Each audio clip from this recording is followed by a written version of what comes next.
I am your host, DeQuan Watson, like always, and riding shotgun. I still got Brian Allen with me. How are you doing, dude? Doing good. How's everything going with you? It's been all right. I have some things I may have to deal with the home and an inspector and whatever, but other than that, things are actually going pretty damn well. That's never fun. How are things down in Texas, man? Oh, pretty good. It's like 80 degrees in November. Oh man, exact opposite of here. Like our high for this whole next week, I think might tap 50 degrees. Wow. And our nights are already in like the mid 30s. So yeah, we're already hitting winter weather out this way. So I always tell people it's one of those things like the US is almost too big because we have areas that function so completely differently that it's almost hard for people that live in one place to try to understand, the needs of people that live in another place just because they're so drastically different. Then you got Alaska, which is placed by its own completely different set of rules. Oh, yeah. Hell, I can even say, like, up until 2 days ago, we had almost 2 straight weeks of rain. Like Seattle every day. Yeah, so just whole different ball game. But before we get down to business, like always, we got to pay some bills. So I want to tell you about the people over at Cardsphere.com. Great place to buy and sell cards at the price you want.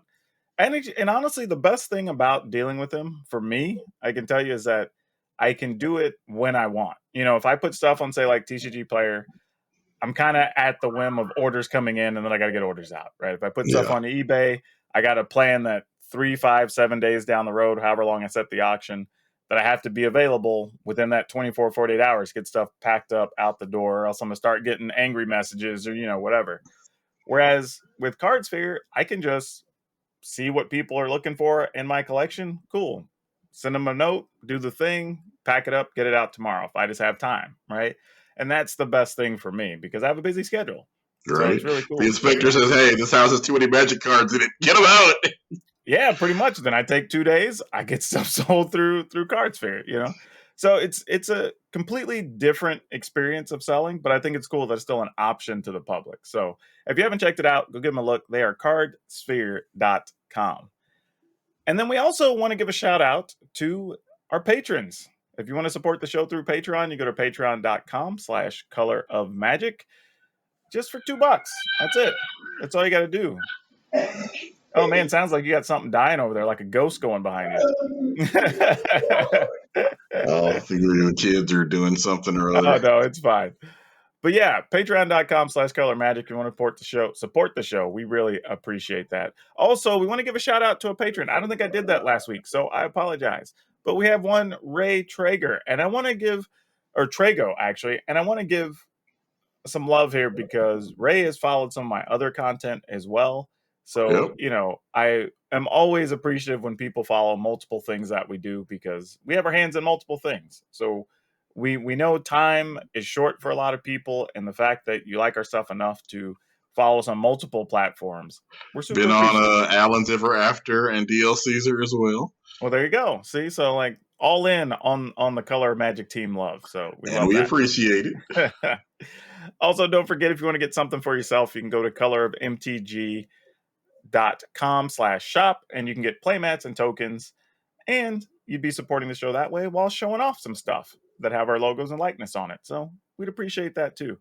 And then this is going to round up our month of promotion with our newest sponsor, Manscaped. So we've told you about Manscaped for a few weeks now. I can tell you, like, still enjoying their stuff. Used them again today. And honestly, man, I'm not just blowing smoke here. I'm being serious. Like, this legitly changes how I groom. Whether I'm talking about downstairs or in my face or whatever, like, it really does. It's really different. The fact that you have stuff that's water resistant, you can take in the shower, right? With their Lawnmower 4.0, just don't have to worry about anything. We've talked about their Weed Whacker, being able to clean up your nose hairs or whatever quickly and easily. And honestly, the thing is, I'm not gonna lie, I thought it was gonna be weird, but there's like, well, because I haven't had anything up in my nose or whatever, just being honest. And it's good to know. Just saying, maybe like a dime or something when I was a kid, but like, it literally was like painless. I mean, you just get up in there, like it doesn't feel all, because when you start putting stuff in near your eyes or nose or whatever, you're always kind of Yeah. worried. But no, it was an easy process and it's cool. And honestly, I think I'm breathing a little bit better. That's not a thing they claim. I'm just telling you about myself. Like, so worth checking out. And if you buy stuff from them, they will consider supporting the show longer. So go over, buy something. Now is the best time. Get something for yourself, get something for a partner, a loved one, whatever. They have a bunch of things you can check out on their website. And it's really like a chance to get the perfect package for your perfect package. You know what I'm saying? They went there. Like, so really check that out. It's totally worth it. And if you go to manscaped.com, use our promo code color, you will get 20% off. And that's off everything and free shipping. So no matter Can't what you beat buy, that. yeah, exactly. No matter what you buy, no matter how expensive or how cheap, you get 20% off and you get free shipping anywhere in the world. And that's huge. Especially right now during the supply side crisis, if everybody's going to ship you anything for free, take full advantage of that. For real, and soon, because definitely. Everybody's saying if you want to buy stuff, you need to buy it right now to ensure that it will even be in stock and that you will have it before the holiday season. That's everything. That's the cards, video games, manscaping. Please do not wait. Yep. So for real, go over, 20% off, free shipping. Use promo code COLOR, COLOR, at manscaped.com. Again, 20% off, free shipping, and you get a chance to just unlock your confidence using the right tools from Manscaped. All right. With those bills being paid, man, have a little bit of something that I gotta get off my chest a little bit. And this is for the haters. As old Enzo would say, what a couple of haters? That's what we got. This is for the haters. Because here's the thing, right? Everybody who makes content, here's the thing, if you don't have haters, you're not working hard enough. That's just down to it. You're not big enough yet. You don't have enough eyeballs on you. Because not everybody loves you. Nobody's going to love everything you do. So we're not saying we expect everybody to love every single thing we do, every word we say, whatever. Hell, we get annoyed with ourselves and each other sometimes. So, we don't expect that from everybody. However, if you're one of those people that shows up after every video, at every stream, responding to every article, and all you got is a bunch of complaints, nobody gives a damn what you have to say. Just going to put it out there. Because here's the reality. If you're showing up every single time anyway, you're contributing to those views. You're contributing to the ad revenue. You're contributing to the clicks on the website, right? So they're not changing anything, yet you keep showing up. So what's their benefit to changing? And then on top of that, you just become like a Chicken Little, right? Because you're just complaining and complaining. At one point, we're just going to say, well, you're just going to dislike everything, so why do I care what you say? I mean, hell, real talk. I had a dad that was like that. I didn't give a damn what he said at one point. So sure as hell ain't going to care about a stranger coming in on every single video complaining. Just has no weight. So if you want to endear yourself, learn to, one, at least be professional in a critique. That's the first thing. Because it's all right to have a thing you don't like. Yeah. But you got to be able to say, hey, in this last video, it would be cool if you used this type of background music because it made it sound kind of, I don't know, creepy or weird or whatever, blah, blah. All right, fine. That's at least a real thing. Other than I don't know why you have music if you can't choose good music or whatever. It's all right, well, obviously you hate it. Right? Nobody cares. Nobody cares. So yeah, at least, and I guess the other thing too is decide what hills do you really want to die on. Right? You can't just hate everything. I mean, I guess you can hate everything and you're just a miserable human inside.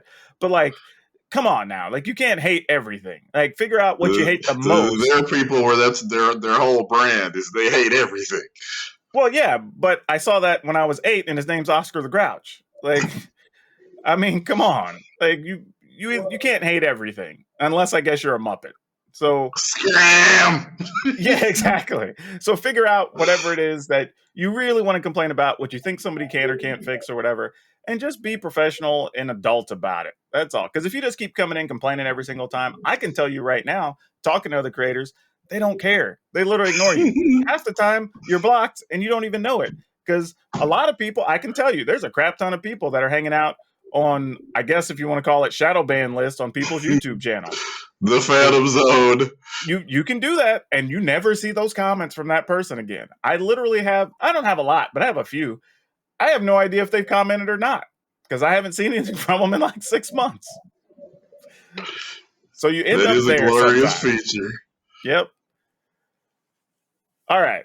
That's all I got, Brian. But I hear you've got something this time. So I'm going to step off the box and give it to you.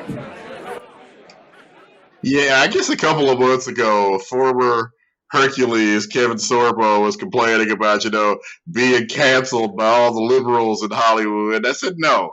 If Hollywood still thinks you can sell tickets or streaming to anything, they'll still employ you. Yeah. Case in point, Mel Gibson apparently is working on, God help us, Lethal Weapon 5. And apparently, I guess that will get a star in that, but possibly directed as well. And you would have thought, after Mel's drunken anti-Semitic rant, that, hey, might have a little negative career trajectory for a while, but he back, apparently. If Hollywood thinks somebody will pay to see you, they'll forgive almost anything. I mean, that was a while ago. I don't know, man. I don't know how I feel about it. I mean, I don't know. I like. Of course, he followed the protocol. He sobered up, or if he wasn't sober, he wasn't on TMZ being drunk and crazy. Got out of the spotlight and just let other people pop up in the news periodically, and just let people get quiet about Mel Gibson for a while. Then gradually started re-ingratiating himself. Yeah, see, I think that's the plan, right? Just like you at least served your time, so to speak, right? Like you went away, you didn't get to get all these endorsements, you didn't get to get all that money. Like you went and you paid your penance. Now let's see how you act coming back into the forefront, right? Like once you get attention and you get the money again, what's this going to be like? Because I don't know. It's like the monologue that Chris Rock did, that made several actors angry, but they're actors and they're movie stars, and they're not the same. Mel Gibson, like him or not, is a movie star. He can burn his career to the ground, wait 10 minutes, and come back because he's Mel F. Gibson. Kevin Sorbo, sorry, Hollywood has decided, you Hercules. That's the extent of your reach. You Hercules, and they don't think you can do anything else. Sorry. Man, I don't even know if I ever told you this story. I almost got to watch a movie premiere with Kevin Sorbo. And I was disappointing I don't think you ever have told me this story. Yeah, I'll have to share it on another episode at some point. Yeah. It's an interesting small world scenario. Ended up not happening. Was it God's Not Dead? No. This is years before that. This was at least 10 years prior. So he was still Kevin Sorbo then. Oh yeah. He was still Kevin Sorbo. We still referred to him as Hercules. Yeah. So, oh man. So yeah, that's surprising. I think the more surprising thing is that we decided to dig up Lethal Weapon after all this time. Like, what is Danny Glover, like 75? Like, he either better be retired or he better be the police chief. Because in the first movie, he's like 2 days away from retirement. Well, yeah, that's what I'm saying. Like, I don't really understand. Like, what are we doing with that? Like, I don't. I gotta find out what the premise is because I'm confused. I think they gotta find out too. The premise is just, hey, give us more money. Basically. Yeah, I was saying, unless it's literally about them being in retirement and having to help people with something, because that would kind of make sense. But I don't know. But yeah, I don't know. I feel you. We'll see how the Mel Gibson thing works out. But now that we did that, let's talk about some fun stuff that we learned last week that we want to share with the public, because I think it's always fun to educate and grow and just share what we learned. So what you got? All right, G4 TV is back. You know, they've been doing stuff on YouTube for Yeah, several yeah. months now, but they actually are back, you know, on streaming, on cable for those of us that still have cable. Check your local providers. It's been hard to believe. I think it's been about 7 years since NBC Universal said we just don't think we're going to do this anymore. And in that 7 years, G4's whole plan for content just blew up, went everywhere else. He was all over streaming and YouTube. NBC Universal, like, hey, yeah, we probably blew that, didn't we? We screwed up. Yeah. Yeah, I mean, and they still would have reps showing up at like game conventions and stuff. Yeah, You know, so they've been out there. they were ahead of the curve on so many things, and now finally people are realizing that. And as we mentioned in the pre-show, you know, King Woods is even on there with the show. Yeah. He's been doing some They incredible got him things under on contract YouTube. before he was a king. Right? They probably saved a little bit of money right there. For sure, for sure. The funny thing is, you know, I think this is also kind of making another layer to prove that geek culture kind of dominates a lot of entertainment right now. Right. You know, when G4 was big before, it felt more kind of niche, right? Like, yeah. oh, hey, there's a new video game they're covering, or hey, they're doing a story on like E3 or whatever. And like, you know, it probably did all right, but that was like the thing that us nerds and video gamers, whatever, could watch regularly, you know? Yeah. And Now now it it's feels like, like everybody's a nerd. You know? yeah. I mean, I told people that if you look, just all the technology stuff, you know, hell, even comic books, trading cards, you know, all the Marvel movies, you know, whatever. Like all everybody either is in a Marvel movie or they're doing press for their movie, complaining that the Marvel movies aren't any good, but they're still talking about Marvel movies. Yeah, I mean, I think G4 coming back makes a lot of sense. Honestly, I think now I need to see if it's on like Hulu and stuff. What I think they are going to do, to. you know, streaming services. But that's actually pretty cool. And the people I've seen working with them they brought back a couple of old personalities. Yeah, Adam Sessler, because you almost can't do it without Adam Sessler. And then Kevin Pereira is back too. Like introducing new people like Xavier Woods. So I think that's cool too, that you take these people that, you know, as we've grown up, that we were familiar with, and then taking new ones that have become bigger in the space since then and kind of meshing them together. So whoever's heading up the project, I think, is at least taking the right steps. Yep. I don't know how successful it'll be, but it sounds like it's off to the right track. So good for them. Mine, this one was really funny because I saw something that I didn't even know if it was real at first. I had to research it. But I saw a poster for Reno 911, The Hunt for QAnon. That already sounds epic. And my first thought was, okay, it's Reno 911, so this might be real. Yeah. But it's also the type of thing you could make up because it would be believable because it's Reno 911. And QAnon. Yeah. So, no, lo and behold, it is a real thing. So they got what looks like the majority of the original cast still coming back. So, you know, all the fans like Officer Dangle and all them, they're going to be back. But I guess the premise is they've decided to do like a reunion thing, and they were going to meet up on a cruise. Well, while on the cruise, they find out it's a QAnon cruise. So then there's obviously all the conspiracy theory stuff or whatever, and I guess they're going to spend time trying to figure out who QAnon is, or Q is, I guess. And there's a whole thing about them stopping on one of the islands, being like, what's his name? The guy that quote unquote hung himself for the potential pedophile stuff. Oh yeah, Epstein. Yeah, Epstein. Like they apparently stopped on one of his old islands, supposedly. Oh boy. You know, so there's a lot of that stuff. So they're checking all the boxes for all the tropes and whatever. Yeah. It looks like it's going to be a lot of fun. Really, totally in the vein of Reno 911. So if you like the show, you're probably going to enjoy it. Downside is December 23rd. So people may not have time to watch it or not, being with family. But it's also going to be on Paramount Plus. So that's probably going to be a barrier to me getting to watch it. Unless I feel like I'm going to make time to watch Reno 911 Hunt for QAnon. That's saying, unless if they can get like a 99-cent one-day membership or something, like I might snag one of those or find a friend who's got Paramount Plus and borrow it for the day or something. But Yeah, it sounds really funny.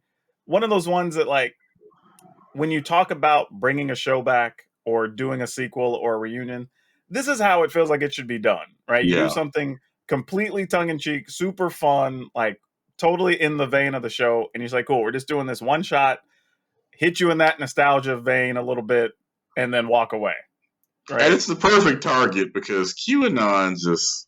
Did you see the QAnon followers in Dallas waiting Yeah. for the resurrected JFK to come back and announce that Trump was president again and that he was the vice president?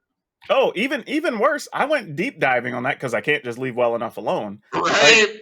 a bunch of those people, they apparently believe that, like, Michael Jackson's not dead and Tupac's not dead, which, you know, Tupac might still be alive, so whatever. But they believe that those people were going to reveal themselves and then give up the goods on where all the, like, political and famous pedophiles were or whatever, and feed that information to the president to help him regain his presidency or whatever. Like, there's a whole crazy thing there. Like, seriously, I'm just saying, if you want a crazy deep dive and you want to entertain yourself, go into the bowels of that stuff. It is wild. And it wasn't 9 or 10 people. No, it wasn't 20 or 30 people. The picture for real that I saw from the angle I saw had at least 1,000 people. Yeah. I mean, like, that's just. It was a real, like, lining the sides of the streets, like 3 or 4 people deep. Like, I mean, I literally just go like, scary. Really? That is so scary. Here's I the mean, kicker. at first, you would just. My first instinct as a comedian is to laugh. Then I just kind of sit there like, as you said, there's got to be 1,000 people here. Well, the 1,000 kicker to people or that day, though, more. is they hung out for like an hour and a half and he didn't show up, obviously, because he's dead. He died in a plane crash. So, but then a couple of them went like, oh, well, the crowd's probably not big enough. He's likely going to show up at, I think it was like a Stones concert or something that evening. And I'm like, so this dude's coming back and he's like, enough of y'all didn't show up. I got to wait. Give me like 5 hours. I got to go see the Stones, man. Exactly. I'm like, you know what that reminds me of? And I know we're getting way off track here, but like, you live down there, like in Texas. Like, you would see those billboards that were like Armageddon, Judgment Day, or whatever. It has like a date on it or whatever, right? Yeah. And then obviously the date would pass, nothing would happen. But then like 2 months later, there's a new date on there or whatever. And the next, and like, it was just perpetual on some of these boards. I'm like, I just hate that people are being manipulated to the point that they're probably making serious life decisions around that stuff. And that's what sucks for me. And alienating friends, family, coworkers. If you believe something for whatever reason, cool, you do you. But like, when you're making it a big thing and you're profiting off of it and you're manipulating other people, like, that's when it really, really sucks to me. I keep waiting for Q to be revealed to be like Ashton Kutcher or somebody that's just running the whole prank. Oh, that would, oh man, that would really destroy people. Look, you're on Punk'd, like, you know, for people that remember that show. Yeah. All right, let's get into the topics of the week because we have quite a few we need to run through. And on this one, anybody who saw my YouTube this week or followed me on Twitter, like, you know, I also was equally disappointed in this product as everybody else. But Innistrad Double Feature, man, I'm calling this might be, I mean, realistically, I mean, might be the biggest disappointment gaming wise of 2021 so far. And at least they waited till the end of the year to make that happen. But yeah, if you're gonna do it, now's a good time, I guess. But this product, now I will say, and to be fair, and I covered this in my YouTube video as well, so if you want a longer explanation, head over there. But at least one of the good points is this is for WPN premium stores. So if you are a game store that's kind of made their premium level, whatever, you are getting a special product for this. And that's pretty cool. I'm a big fan of anything that's helping the game stores. Anytime a company makes a special thing, love it. Downside is the product is really just all the cards minus the basic lands from the last 2 sets with the grayscale art. Now, it's cool in the pack because it's double feature. You'll be able to get a rare and or mythic from each Midnight Hunt and Crimson Vow in every booster pack. So you're going to get at least 2 rares of mythics, and there'll be a guaranteed foil, which I've been told that they have shown at least one of the foils, but I haven't seen one yet. Nobody linked me to one, so I guess it might exist, but nobody knows where it is. But it's from the way they described it, the foiling will be done old foil style with silver tinting to it to give it the silver screen treatment. Okay. Whatever That's that kind means. of cool. Yeah, sounds Maybe. neat. Like, don't know what it'll be.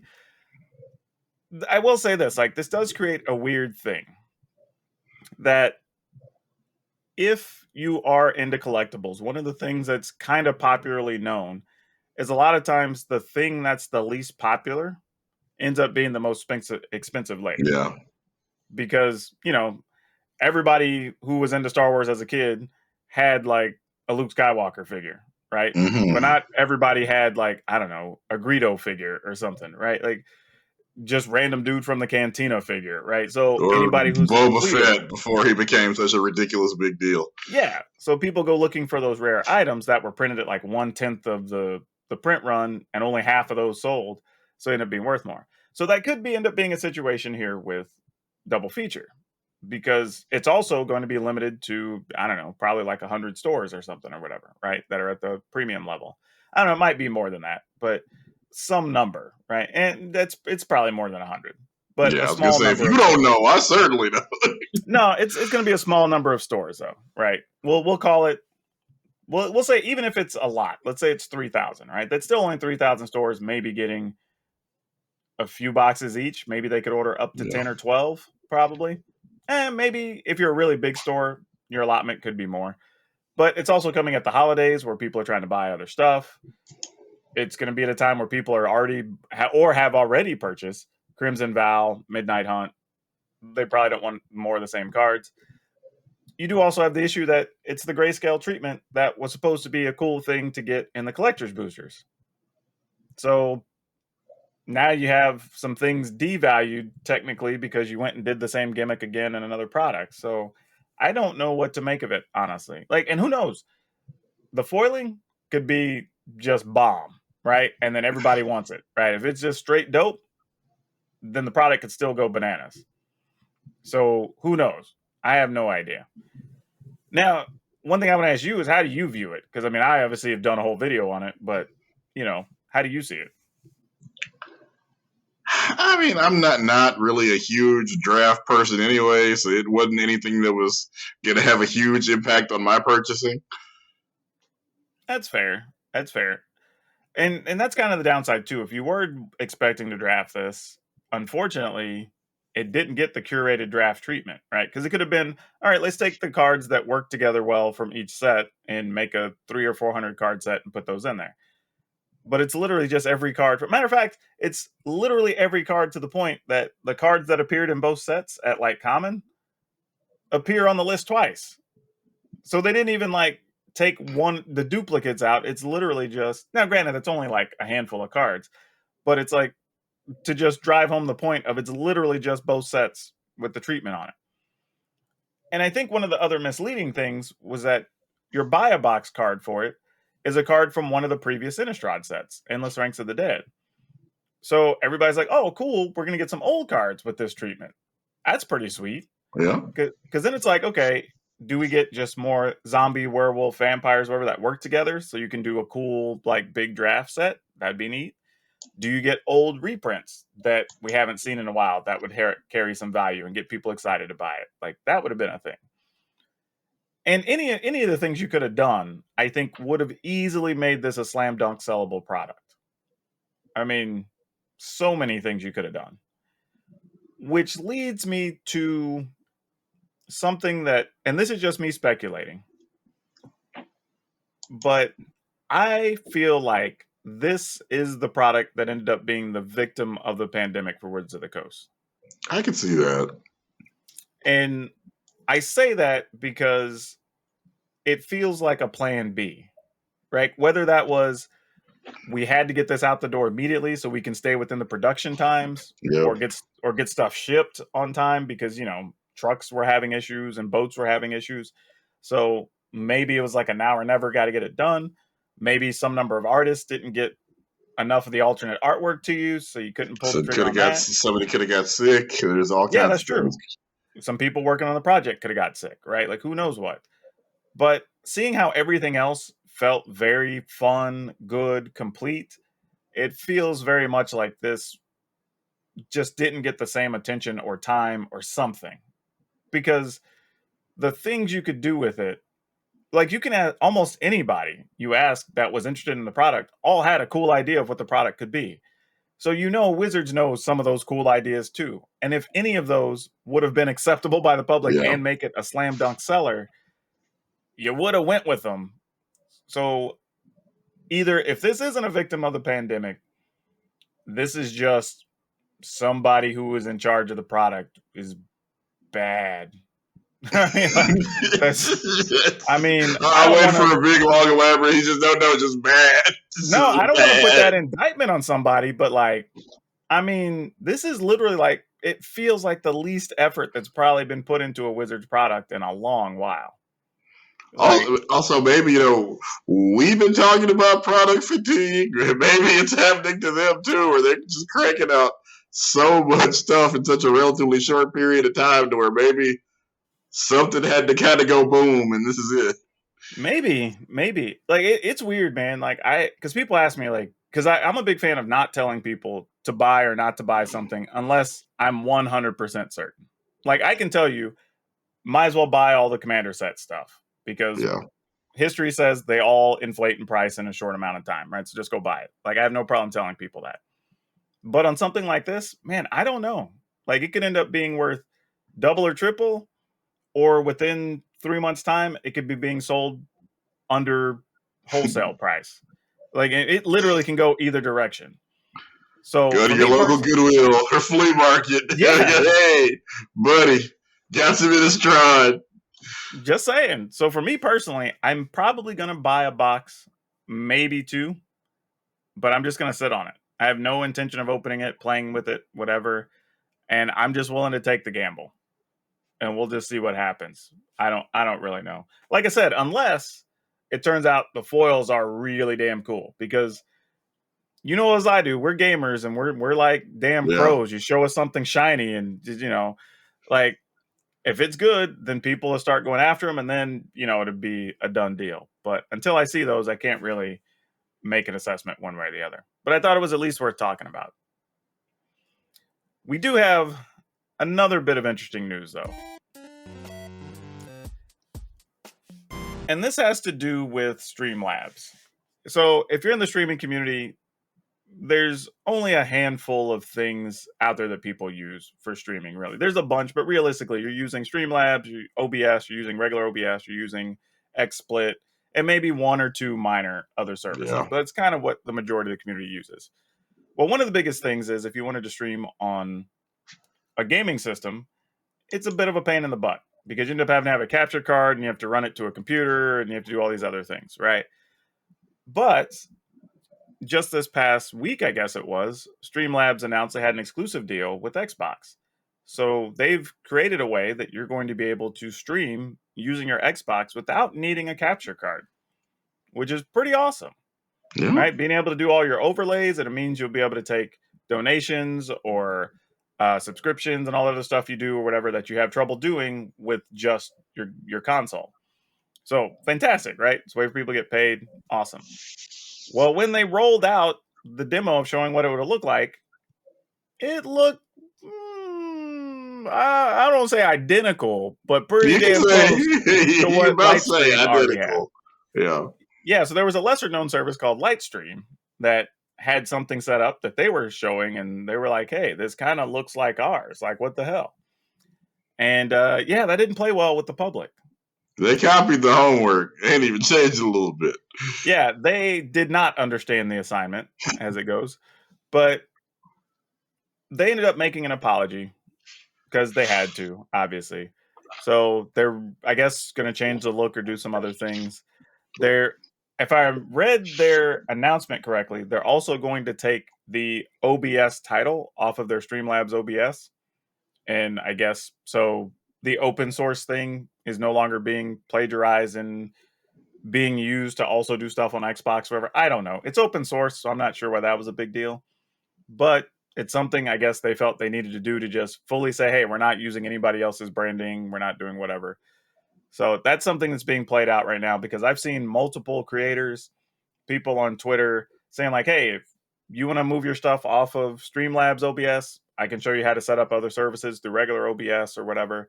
So it's a big enough deal that people are wanting to move off of the platform. And I've seen tweet threads that were already, 100 posts long or whatever, of people saying, oh yeah, I need some help, or hey, do you know about connecting this and this? So people are looking. Now, I don't know how big, but it's going to be a significant non-zero number to their bottom line for sure, which is kind of a shame, because being able to give that option to people on your consoles to stream seems very good. Oh yeah, this is game changing. Absolutely. Yeah, so I don't know. I mean, because I imagine, because you do play console games and stuff and do stuff for YouTube or whatever. So I immediately thought like, Brian's gonna love this. Oh yeah. And then I read the rest of the story, but so I don't know. How much do you think that does change the game for somebody like you? That may let's say, well, maybe not you particularly, but somebody who doesn't have the money for like capture cards and everything else, but wants to stream, I don't know, Call of Duty or GTA or whatever. Yeah, that is going to be huge. Where you're just probably going to hit maybe, I don't know, one or two buttons and be able to have what somebody has, like you said, with a gaming PC. Because the Xbox and PlayStation 5 are already basically, they have PC level power. It just they just needed a program like this. So I'm going to be interested to see what happens to the list of people streaming various games in, let's say, 6 to 8 months. Yeah, that's a good point too. I didn't really think about that. How many people haven't done console gaming because it's just a pain in the rear? But because I mean, I have to admit, I thought about it before. I'm like, what if I got a, last generation Xbox and did something with these games that people still enjoy seeing? But I'm like, then I have to run cables to my computer and blah. And I was like, forget it. Yeah. But if it was like just a lot of people. Yeah, but if it's just like I can just set it up and play, then maybe, I might think about it. So I'm sure there's some other people that, who knows, maybe they find a whole new revenue stream. That's cool. A lot of times it'll also just, when you decide where you're going to buy a game, okay, am I going to buy Halo on PC or Xbox? A lot of times the decision is made by, do you plan to stream it? Now, hey, you can just hit a button or two and stream it from Xbox. That's a good thought. That does change your buying habits too. That's interesting. I don't know. I know you probably the same way as a content creator. One of the first things you think about, even when you don't mean to. Sometimes I think I'm going to buy this game. I don't intend to stream it. I'm just going to play this game for fun. And then something cool happens, and I end up trying to make a video off of it. For sure. So yeah, I think that's a good point to bring up, though, that it could change people's buying habits or even how you stream because that exists. So hopefully this doesn't cripple Streamlabs. It's a bad move from a PR standpoint, but it does come attached to a really good announcement. So I hope it works out for them. Yeah. It'll also be better, in a few months, hopefully, when people can get Xboxes without having to go in there and Hunger Games people for one. For real. And we had another very interesting thing start popping up since we last aired. But normally, if you buy the Secret Lair Super Drops, which the Super Drops are basically when they do the thing where you can get anywhere between like 4 and 7 Secret Lairs all at one time.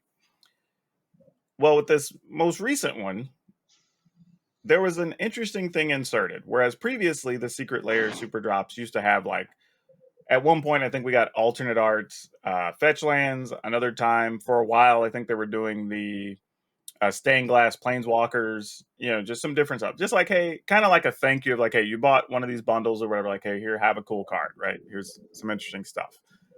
And those had some value, but everybody kind of knew about them. And they were generally just like cool versions of cards that were already popular or whatever.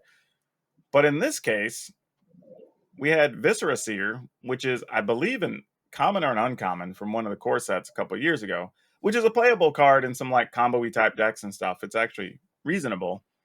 But these particular Viscera Seers are printed backwards.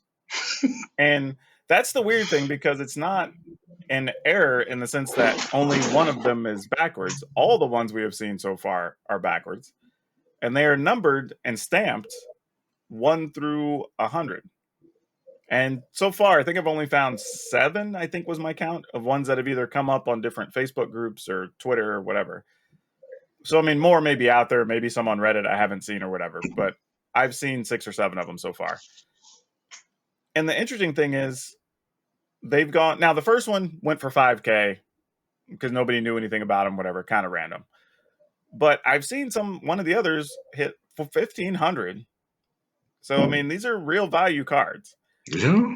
And they're just randomly inserted in Secret Lair Super Drops. So I don't know what to make of it. I had people ask me, like, what do I think? I'm like, there's nothing to think. I mean, we know there's up to 100 of them. Yeah. We're assuming they were all released in Super Drops in some way, but we don't know that to be a fact. And that's about all we know so far. And it's only the front that's backwards, by the way. It's the artwork, the text, whatever. The card itself is backwards. The stamping is normal, and the backs are normal. So it's almost feels, I would say it was done intentionally, but because everything's printed in layers, it's possible the card artwork layer just ended up backwards somehow. But who knows? I have no idea. So it's a very weird thing because this leads to another thing, right? Of should you open your secret layers or not? Because some people are going to be opening them hunting for their $1,500 golden ticket. But if you have them sealed, that might make them worth even more money because there's fewer sealed kits. Like, I don't know. Like, it's a very interesting thing to think about right now. And I guess if you just go by the numbers, the chances of you having one are probably going to be so small to where you're going to probably do better if you just don't unwrap it, and then at least there's a chance that there's one in there. Yeah, I would like, because I assume, and I feel like I've seen the number somewhere before, but let's say there were 10,000 total super drops put out there or whatever. Like, you're talking less than 1%. you know, less 1/10 of 1%, I guess it is, or whatever. If there's only 100, so it's like, like what are the odds of you having them? Probably pretty low, realistically. Unless, like you said, people start hoarding them and not opening them, and then of the 100, let's say a couple of months from now, only 20 have been found. Okay, now people are going to start losing their minds trying to track them down, and they'll pay you some exorbitant amount for the unopened one, in theory.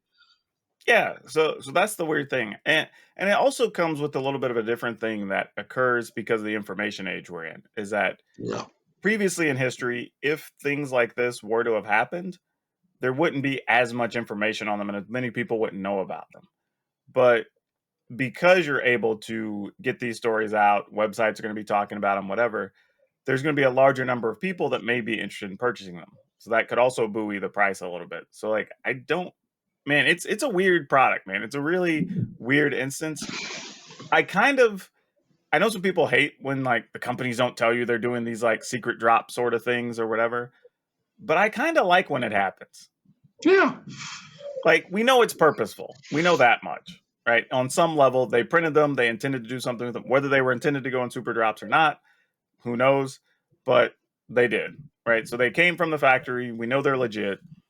It's the same way when you see people like you get unannounced shoe drops at like a random shoe convention or whatever that just goes out. Right? People get upset. They're like, I wish they would have said something. But I kind of like this just being a reward for like, hey, you're already interacting with our stuff. You already paid us some money. You already did a thing. Here's just a bonus for doing it. Or you look this week, Riot had been talking about this RPG they were going to do in this rhythm-based game, and we've been hearing about it for over a year, and then this week they just dropped them. They just Beyonce, hey, here's 2 new games for Riot. Like, wait, what? They're out? Yes, they're out.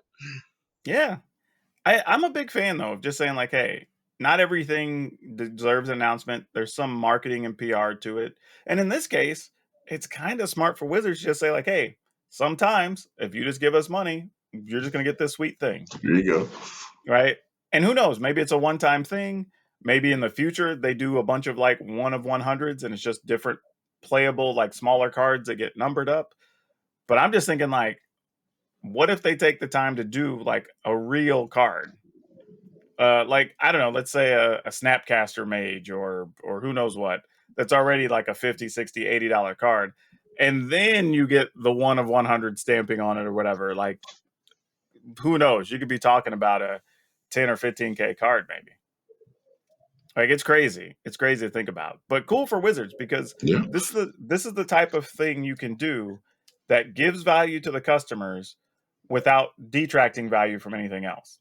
Because it's literally just a bonus. Like, hey, if you're buying these already, there's a chance you might get something. And if not, you still get these other sweet cards and the other thank you thing we put in there. So it's not like you're losing out if you don't get one of those. It's just an added bonus if you do get one. And I think that's the best way to do promotions.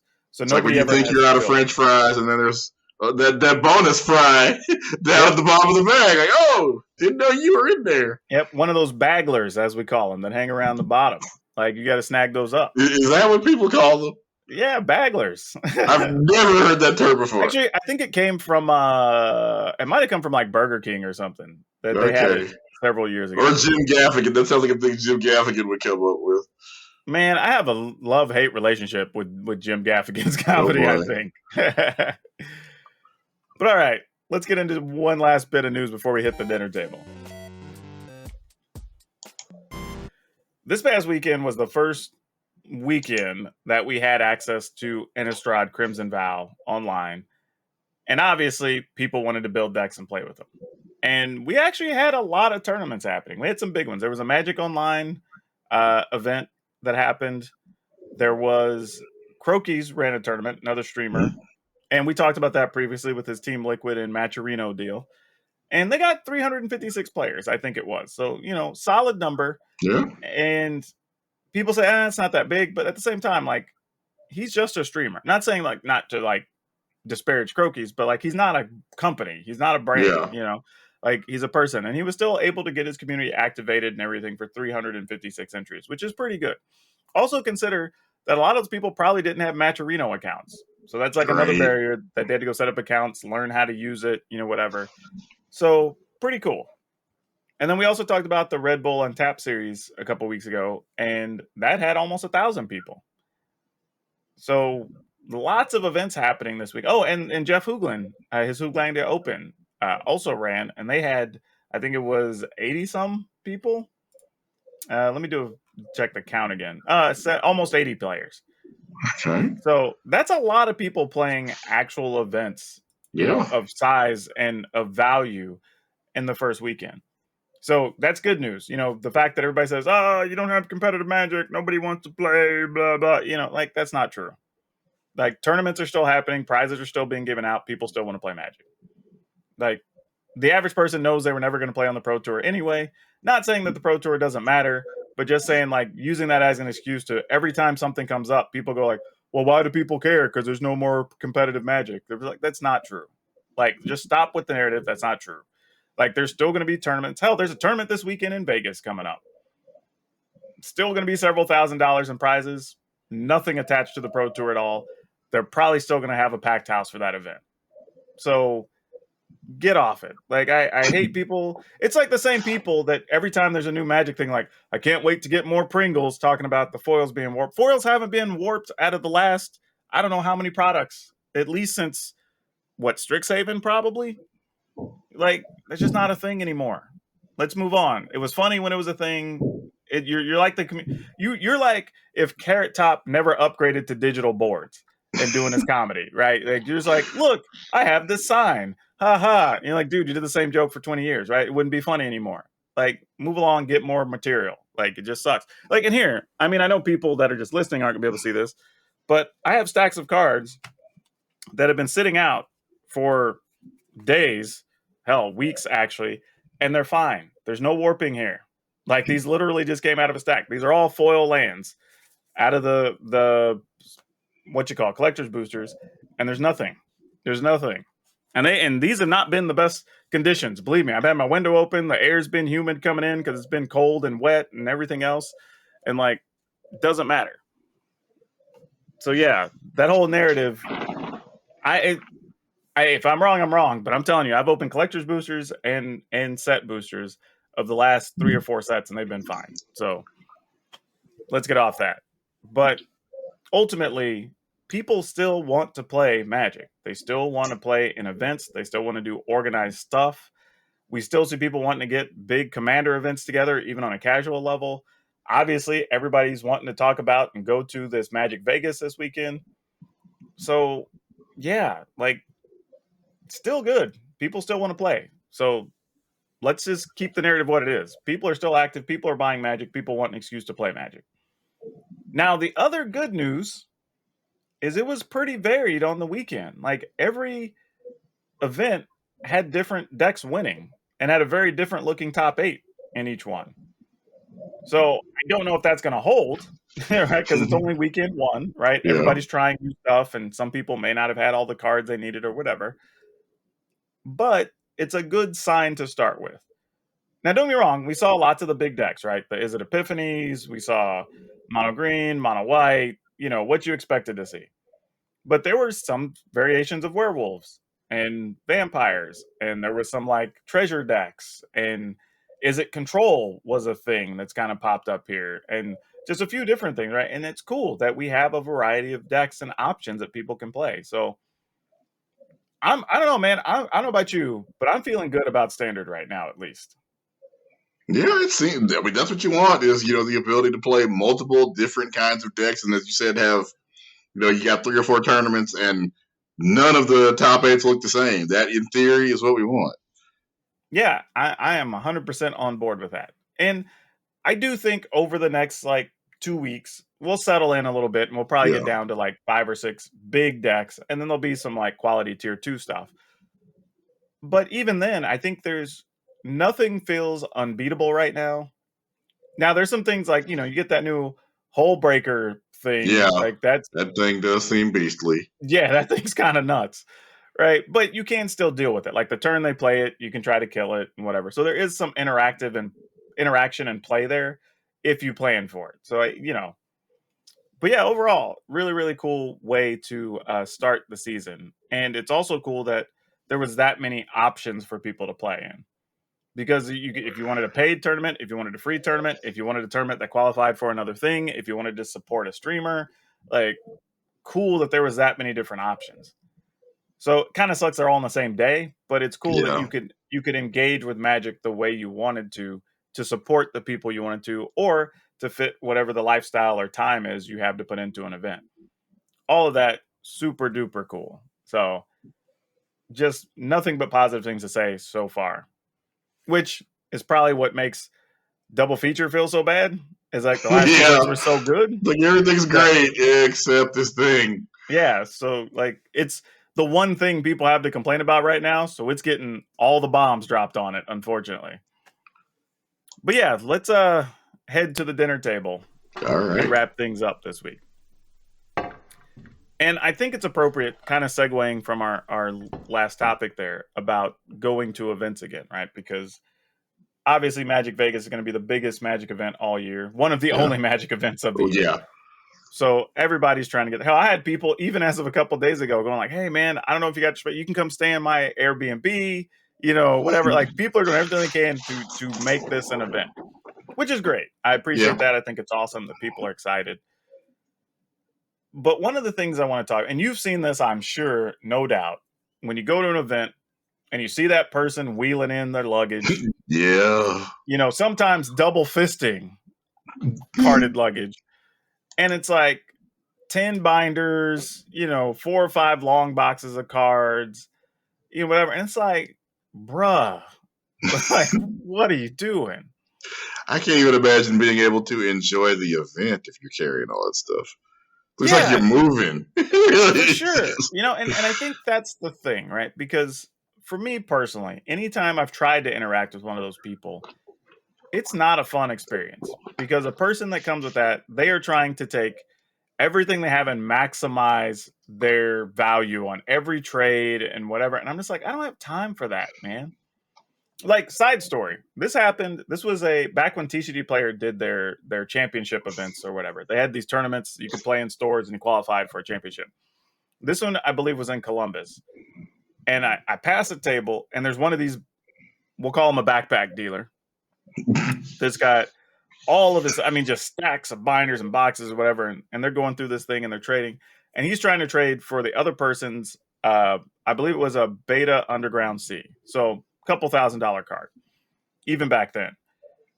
And the dude is literally trading, like he's taking one card out at a time, and the guy's like, "What do you give me for this?" I don't know, 50 cents. What do you give me for this? 25 cents. What do you give me for this? $1. What do you give me for this? 25 cents. I'm like, are you crapping me? Like, we're going to do this? Like, y'all are going to sit here. And I am not joking. It was 2.5 tournament rounds that it took them to finish this deal. And then the kicker to the whole thing, and this is what like would have made me table flip. And I'm a pretty calm guy. Like, they get to the end and they're like, maybe $40, $50 off, which in the grand scheme of things doesn't really matter with the stacks of cards you've already exchanged for the last 2.5 hours or whatever. But then the dude goes, okay, hold on. And he pulls out a binder and it's all the stuff that's like between $10 and like $50. And I'm like, I wouldn't even be able to handle that. Like, seriously, we wasted 2.5 hours when you could have just gone for the goods and we could have been done in like 15 minutes, right? But that's the experience those people are trying to do. They're trying to offload all their junk in the maximized best way possible. And it's just a crazy thing. And what I don't even think they understand is like when you bring that much stuff, you're introducing a very large theft risk to your collection. You know, as a matter of fact, I saw Tappy Toe Claws, right, that we've had on the show before. Like, she was talking about going to Vegas and she has her favorite commander deck, Jorah. But she's obviously put a lot of money into it. She has like custom cards people have done for her and all this stuff. And she was like, yeah, I don't even want to take it if I'm going to have multiple decks. So I don't accidentally sit it down. I don't lose it. I just feel like crap if it just went away. And I agreed. I was like, I would have left it at home. I don't blame her at all. So like, I couldn't imagine bringing a literal suitcase full of stuff and hoping I can keep my eyes on it. And yeah, and I know people and then say, this person will be like, hey, could you watch my stuff? Hell no! I'm not going to be responsible for watching your $20,000 worth of cards. I have literally had that happen at multiple events, and I tell people no every single time. Like, they come to me because I'm the nice guy that they know or whatever. Like, hey, man, could you watch my stuff for a second while I, go to the bathroom or grab some food? Like, no, not at all. Like, unless you are somebody who rode with me in my car or you're staying in my hotel room that weekend, I am not responsible for your stuff. Right? Especially when you have a lot. If you hand me like a deck box and like, hey, could you hold this while I go to the bathroom? Okay, like, that's absolutely different. Yeah, but when you're like, I'm not watching your 12 binders and your 2 suitcases. No way. And those people take up entirely too much space. Like, especially in the world of COVID, right? You are going to consume too much space, either between you and your bag or when you go to trade. Now you're taking up another seat or two's worth of space to lay out binders. And like, just don't do it. It's rude. It's rude to the other players. You don't need to be doing that. There's like no real benefit from it. If you want to get stuff to the dealers, cool. Set out a box or two ahead of time. Bring your long box of stuff you want to hand to the dealers. I do it all the time. I get stuff left over from collections. I just pile up a box. The next event I go to a vendor or two I trust and just let him do his buy list thing, and then I cash out. And they conveniently get to keep the box to put cards in. So they don't even got to find storage space. Great deal for everybody. There's ways you can handle that. But it's just like, it's just a bad look. It makes people uncomfortable. Like, it's just not worth it in the end. And you're not showing off to anybody, by the way. Just like, oh, I have all these cards and I have all these, like, whatever you've got in your bags, I guarantee you I've got that sitting in my closet. Right? Like, you're not impressing anyone. It's just cards. Don't make the claw whip this out. I'm just saying, like, nobody cares, right? Like, anybody you would be impressing isn't somebody you probably need to be hanging out with anyway. I mean, it's just not. Like, so, yeah, the whole idea of bringing multiple pieces of luggage and bringing all those cards, and like, it's tired, man. And here's the other real thing. From a true business perspective, a lot of these events happen because people or companies spend money to make those happen. Usually in the form of vendor booths, which are not cheap. I mean, some events would cost you multiple thousands of dollars to have a vendor booth. Sometimes tens of thousands of dollars, right? So don't try to set up without contributing. Because some people are. They're trying to basically be backpack dealers and go into business for themselves at somebody else's event.